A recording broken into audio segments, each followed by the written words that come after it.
Uh, there it is. I was waiting for my countdown clock to start. One down, one to go. First interview, I think, went very, very well. The guy seemed very interested. What was funny is that when I walked in, I was waiting to be interviewed because I show up early. I like to show up early. It's better to be 15 minutes early than 5 minutes late. And another guy comes in, and he's semi-professionally dressed. And I go in and talk to the guy for the interview, and he seems overly impressed by me because how could you not? And and he's telling me about the position and where I'm going to end up and how things are going to be. And I'm like, okay, cool. He's like, but I'm going to need phone numbers. I'm missing a phone number so I can call these people. And says, okay, well, I left my phone down in the car. I'll run down to the car and get it. He was like, okay, just make sure you get it to me by today. He was real adamant that he wanted me to get these numbers for him because he wanted to send this down to human resources. I said, okay, cool.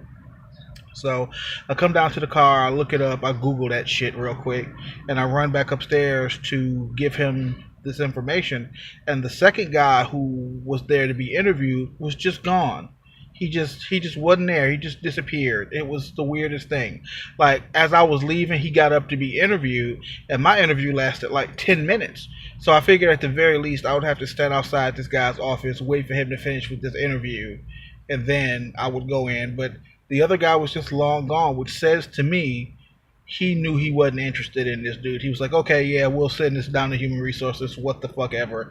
And he didn't care. He wasn't interested at all. So more spots for me. I only need one. He told me it's 2 days downtown doing overnights, which I fuck overnight. Fuck. But, it's cool.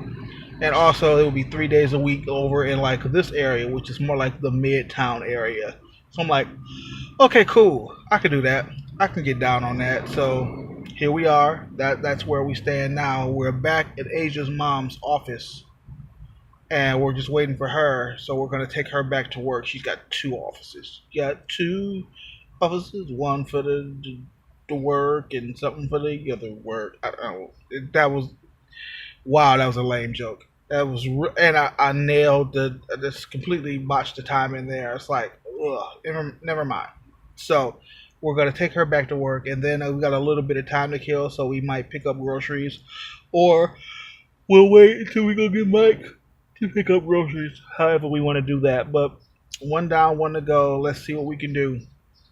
Asia pointed out, which is funny. She's like, whenever you wear the Green Lantern ring, is you trying to will something into existence. It's like, yeah, it's kind of true. So got the Green Lantern ring on. So I don't even know the Green Lantern. Oh, I'm such a terrible comic book geek, but I feel okay about this. Took drug tests last night, the home ones, and didn't do well on them. Not at all. But it is what it is. They may not drug test, they might not. So we'll have to see how that goes. But this guy said it could take up to a week before they get back to me. And if they get back to me, it's like now I gotta go and run around and do drug tests or whatever, and for them to check out whatever they need to check out, whatever the case is. So that gives me a week to clean my shit up.